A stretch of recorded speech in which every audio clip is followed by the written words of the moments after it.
my name is William Burnett. I run WTRecords, and we're at my house in, I don't know what neighborhood this is, Greenpoint, Bushwick, Brooklyn, and I'm packing some records.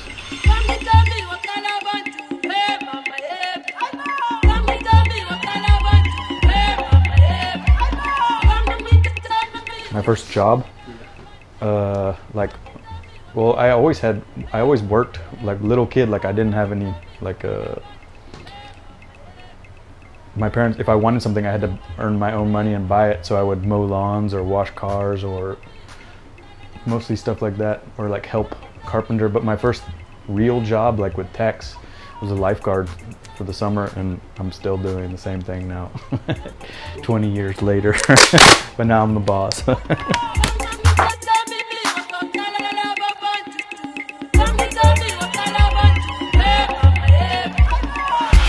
When I was a little kid, I was really into breakdancing for some reason. That was like a big deal in the early 80s, like breaking to the electric boogaloo. I really remember that. And I even took like a breakdancing class. I was like a little kid. And the other thing is going to like see Willie Nelson at the like 4th of July picnics in Texas. So what else? I went to go see Elton John when I was in 2nd grade. That was pretty, those are like little kid things. And like I was really into Weird Al too, I think. When I was like 16, I started playing guitar. 15, 16. My friend Rob taught me some chords.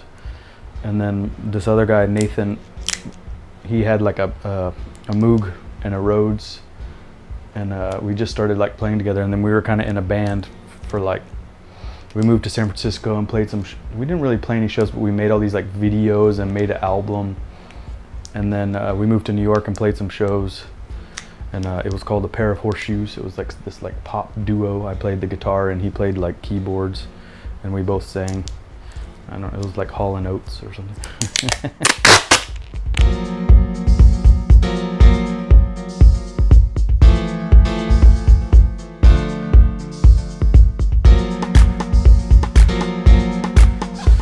I just always had records, and I was buying records, so many, you know, like making lists and buying them and just doing everything that a DJ would do. And then that was still when the only people that could DJ were the people that had the records.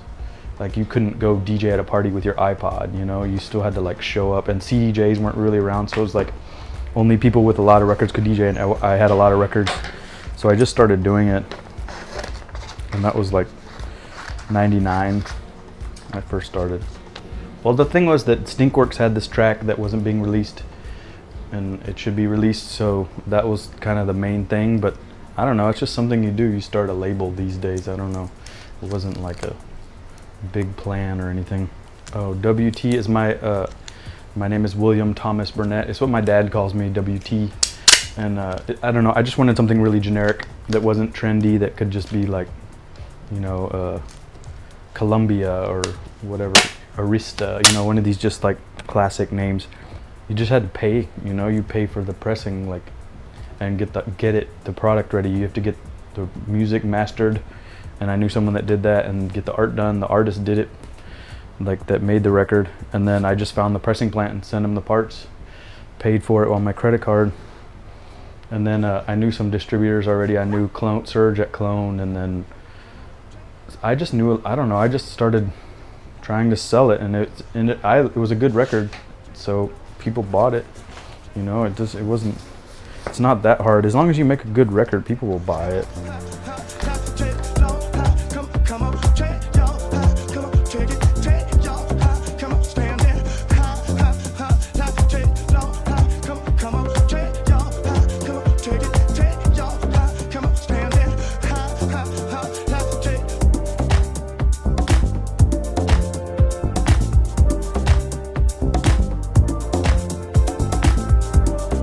Not glamorous. You're like going to the post office and carrying heavy boxes and not making a lot of money or any money, or probably losing money, unless you, I mean, if you do it 20 releases, then you can get money, but I don't know, just be prepared for a lot of work and not a lot of payoff. I kind of let everyone do their own thing, and I always want the artist to be happy with it. So I kind of get lumped in with this like lo-fi thing, but there's not one release on the label that's lo-fi. They're all like professionally mastered, and I don't know what the aesthetic is. Dance music, but it's not all dance music. I don't know. You can't stop it, so what's the point, you know, of worrying about it? People should be able to listen to music for free if they want. And then you should, if they really like it, then you have some product you can sell them. I still don't know about buying digital. It's weird, you get like free money. That's what I feel like. Well, like when people buy digital, they're like just giving you some money, so it's cool. It's always different. It's like sometimes it's like you meet someone and you think they can make music, and so you ask them, do you have tracks? And then sometimes people just need a push, like you can just feel that they know what they're doing. Other times you get like a random demo. Yeah, I try to listen to every single one, at least, you know, skip through it. And I prefer if you send MP3s, not SoundCloud, because if you already have it on SoundCloud, then it's already released somehow. I don't know, it's not special anymore.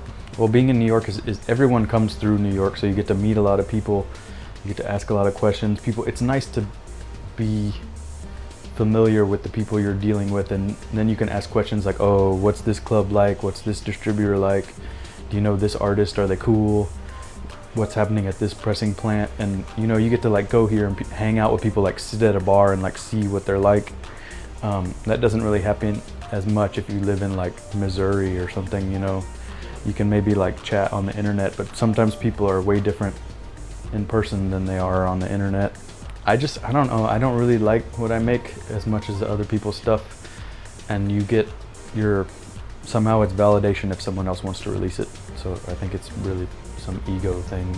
I don't know how to explain that, but to get someone else to release your own music feels better than releasing it yourself, and plus you probably have better quality control if it's going through someone else somehow, because you can't really judge your own art or whatever you want to call it, music.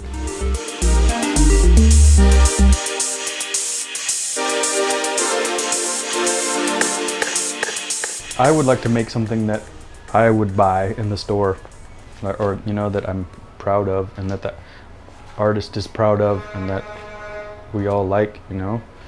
That's pretty much it. I just, you know, make something that is not just like a waste of product. It's going to be like a good record in the store. You'd be like, oh, it's cool, buy it, you know.